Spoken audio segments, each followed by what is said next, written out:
Existe um momento na vida em que olhamos para trás e não reconhecemos quem nos tornamos. Marcos tinha 42 anos quando percebeu que havia perdido o controle. Não de uma vez. Não foi dramático. Foi silencioso, como água escorrendo pelos dedos. Todos os meses, a mesma agonia. O salário que entrava pela manhã já tinha destino certo antes do sol se pôr. Conta de luz. Água. Cartão de crédito. Sempre o cartão de crédito. Aquele número na fatura não era apenas dinheiro. Era vergonha. Era noites sem dormir. Era o peso de olhar nos olhos da filha e mentir que estava tudo bem. Pai, posso fazer o curso de inglês? A Marina vai fazer. E ele dizia que sim. Sempre dizia que sim. Porque dizer não era admitir o fracasso.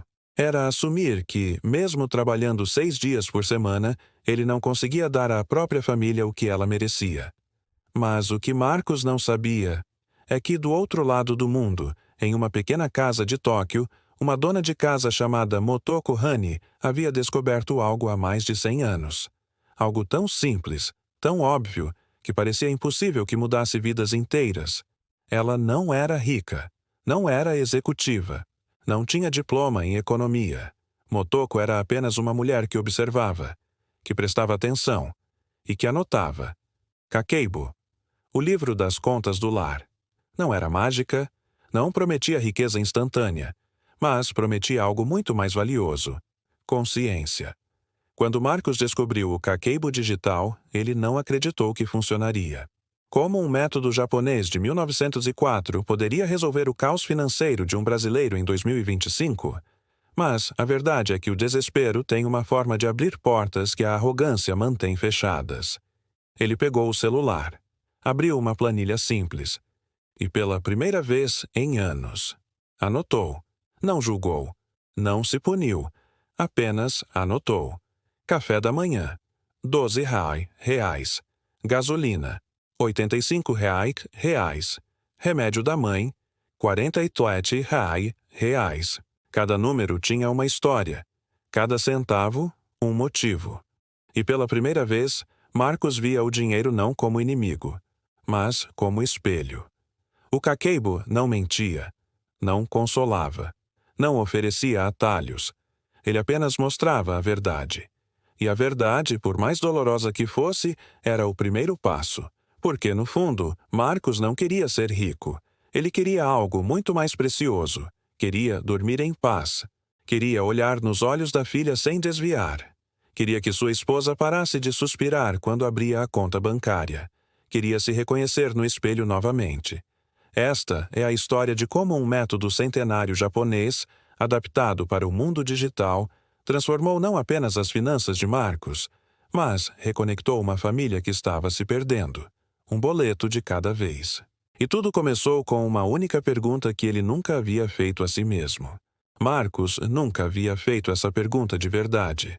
Não assim. Não com honestidade brutal. Ele sempre soube para onde o dinheiro deveria ir. Mas para onde realmente ia? Isso era um mistério que ele preferia não desvendar. Quantas vezes entrou no supermercado só para pegar leite e saiu com 6 sacolas?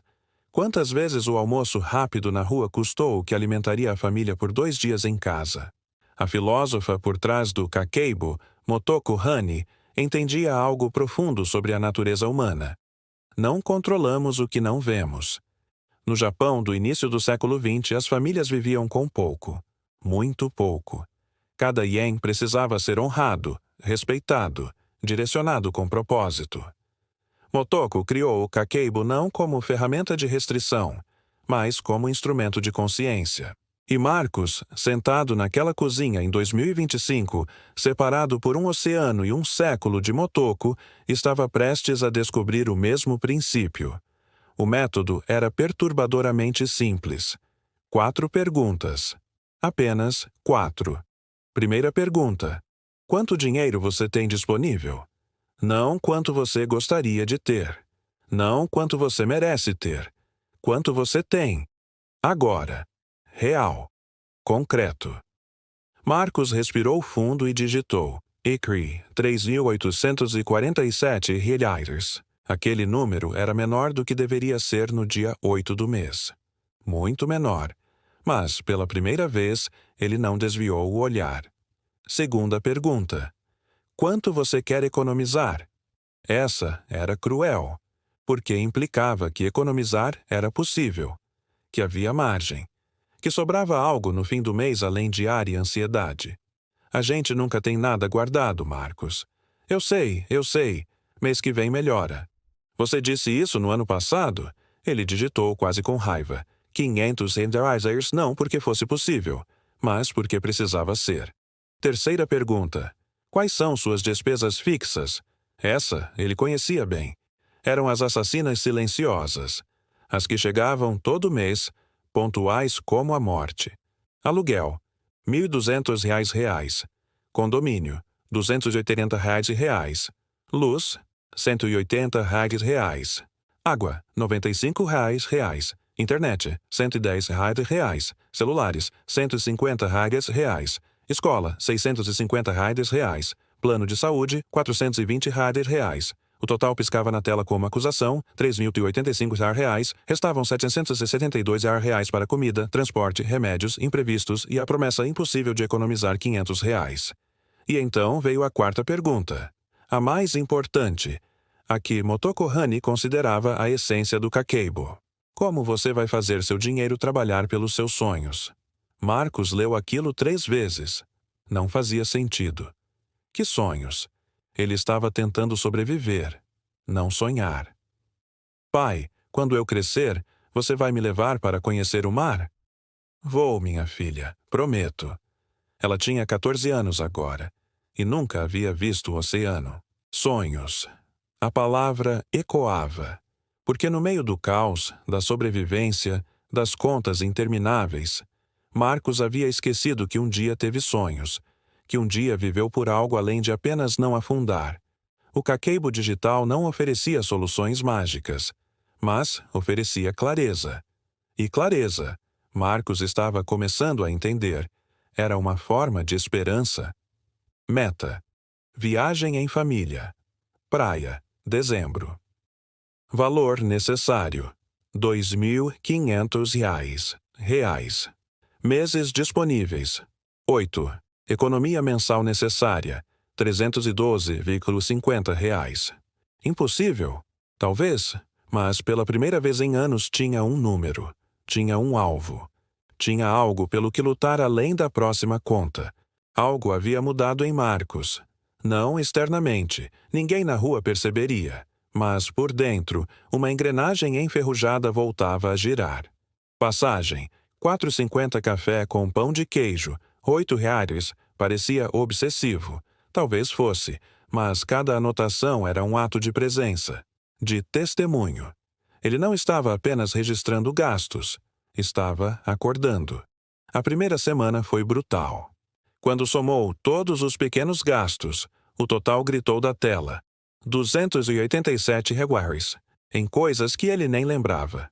Lanche aqui, refrigerante ali, cigarros que prometia parar, aplicativo de transporte porque estava cansado. Cada item, isolado, era nada. Juntos eram o mar onde seus sonhos afogavam. Marina, preciso te mostrar uma coisa. A esposa olhou com aquela expressão. Aqui dizia, mais uma promessa. Aqui dizia, já ouvi isso antes. O que é isso? É para onde vai nosso dinheiro. Tudo. Cada centavo das últimas 3 semanas. Ela pegou o celular, rolou a tela. E Marcos viu algo que não via há anos. Marina lendo com atenção. De verdade, sem julgar, sem explodir. Nós gastamos isso tudo em delivery? Gastamos. E você anotou até o cafezinho de R$ 2,50? Anotei. Todos. Marina devolveu o celular. Seus olhos estavam vermelhos. Eu achei que você não se importava, Marcos.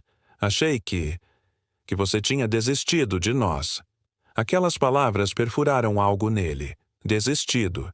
Ele nunca havia desistido. Apenas parado de ver. Parado de prestar atenção. Vivido no automático enquanto a vida escoava. A transformação não foi dramática. Não houve momento cinematográfico de virada. Foi silenciosa. celular. Um gasto de cada vez, lista de compras, planejada, quantidades exatas. Nada de, isso parece bom. O Caqueibo chamava isso de compra consciente.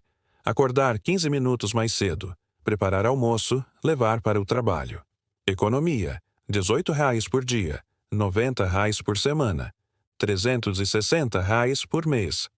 Pai, por que a gente não pede pizza hoje? Antigamente ele diria sim, sempre sim. Porque não sabia dizer não. Porque provisão era amor, mesmo que falso. Porque estamos guardando dinheiro para algo especial, filha, para a praia. Lembra que você sempre quis conhecer o mar? Sério, pai? A gente vai mesmo? Se continuarmos assim, vamos, em dezembro. Prometo, mas agora é uma promessa de verdade. Semana 4, R$ 125 economizados. Semana 5, dentro de R$ 80. Semana 6, R$ 45. Semana 7, R$ 210. Não era perfeito. Teve semana que precisou usar parte da economia. Remédio inesperado, conserto no chuveiro. A vida não parava de cutucar. Mas, pela primeira vez, Marcos via o padrão. Via as categorias que sangravam dinheiro. Via onde cortava sem perder qualidade de vida. Via a diferença entre precisar e querer agora. Você mudou, sabia? Mudei? Está mais presente. Olha para mim diferente. Fala com a Laura diferente. Não é que eu mudei, Marina. É que eu voltei. Estava dormindo há anos. Só não sabia. O Caqueibo digital não salvou o dinheiro de Marcos primeiro. Salvou sua atenção. E atenção, ele estava aprendendo. Era a moeda mais valiosa de todas. Mas a verdadeira prova ainda estava por vir. Marcos olhava para a planilha com o coração acelerado. Tinha conseguido. Contra todas as probabilidades, tinha conseguido. R$ 1.847. Não eram os R$ 2.500 que havia planejado. Faltavam ainda 2 meses. Mas algo muito maior estava acontecendo. Algo que não cabia em planilhas. Marina havia começado a anotar também. Criou categorias. Feira, farmácia, Laura. Virou um jogo silencioso entre eles. Quem conseguia economizar mais sem perder qualidade? A filha, Laura, viu os pais conversando sobre dinheiro sem gritar. Sem portas batendo. Sem aquele silêncio pesado que enche a casa de medo. Pai, posso ver a planilha da viagem? Marcos mostrou. Ela estudou cada linha com seriedade de adulta. E se a gente acampar em vez de hotel?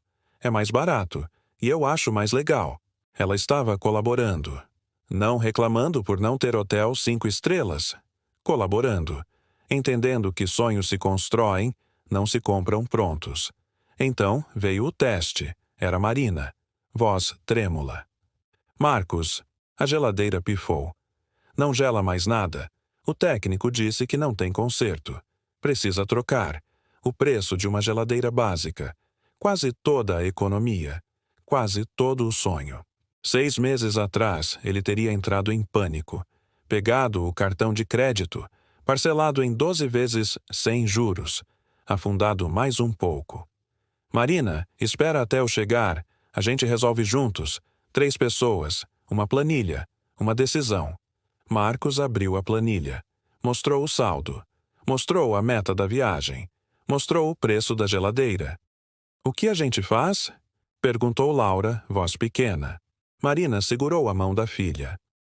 Vamos comprar a geladeira, mas não no desespero.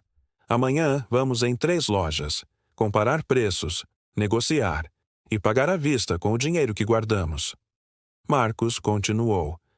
A viagem vai atrasar, talvez só no carnaval, mas vai acontecer, porque agora a gente sabe guardar, sabe esperar, sabe escolher.